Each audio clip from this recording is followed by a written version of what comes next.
So we're diving into this whole generational divide thing, like the economic anxiety everyone's feeling these days. Yeah. Is it just me, or does it feel like the old promises about hard work paying off don't really apply anymore? Yeah, no, it's definitely a conversation that's happening, and it makes a lot of people uncomfortable. Totally. And that's why we're doing a deep dive into this conversation with Eric Weinstein. Remember him? Mathematician and like a professional big picture kind of guy. Right. He had this chat with Tom Bilyeu, and they get into all of this. Okay. Weinstein talks about this street he knows where every house is like picture perfect for a family, white picket fence, the whole deal. Yeah.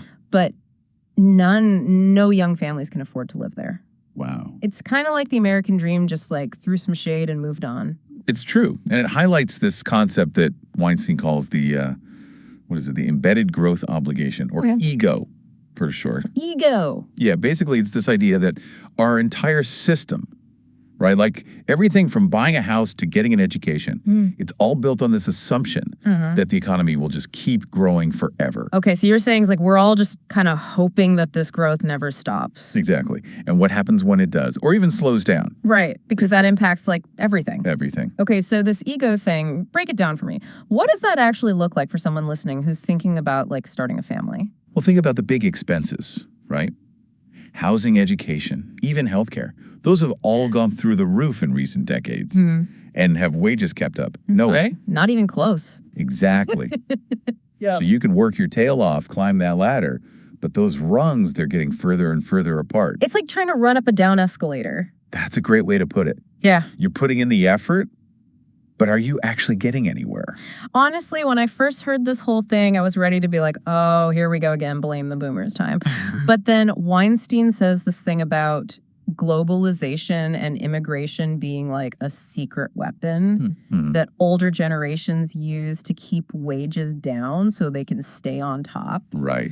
He even calls it a pyramid scheme. Can you believe that? Yeah, it's definitely a strong way to put it. It kind of makes you think, though. Yeah, and, I'm all about being clear and getting to the bottom of things. Right. So let's unpack this whole pyramid scheme idea, because it's easy to get caught up in the emotions of that phrase, but there's actually a really basic economic principle at play here.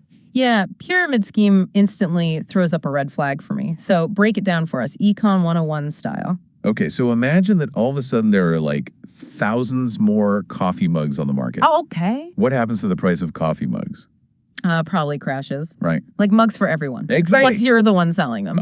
Exactly. And people are obviously not coffee mugs, but the same principle applies to labor market. Oh, okay, I see what you mean. When you increase the supply of labor, which had happened through immigration, then the price of labor, meaning wages, can be impacted.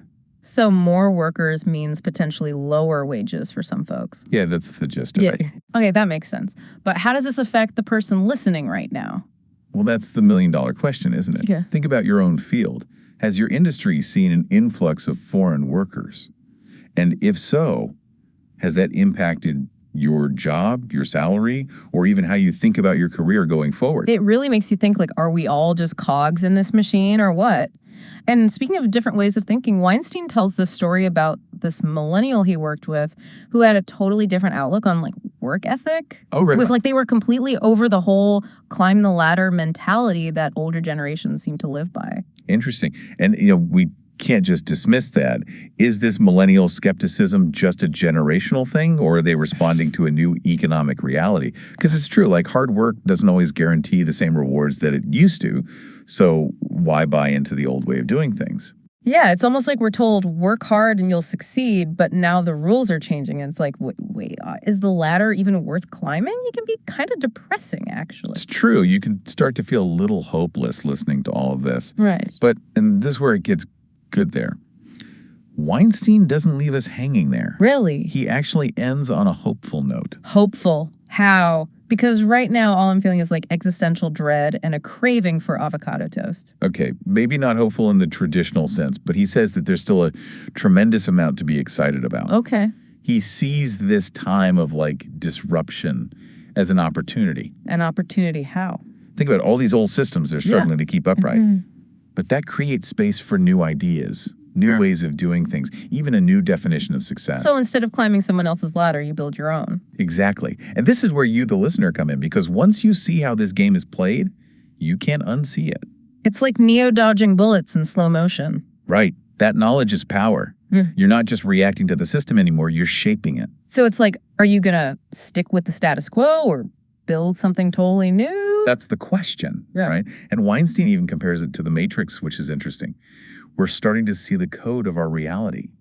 And once you see it, you can't unsee it. So what are you going to do about it? Yeah. That's something to think about as we navigate all of this. It's a weird time to be alive, but it's also exciting. It definitely makes you think. And that wraps up our deep dive into Eric Weinstein's take on the generational divide.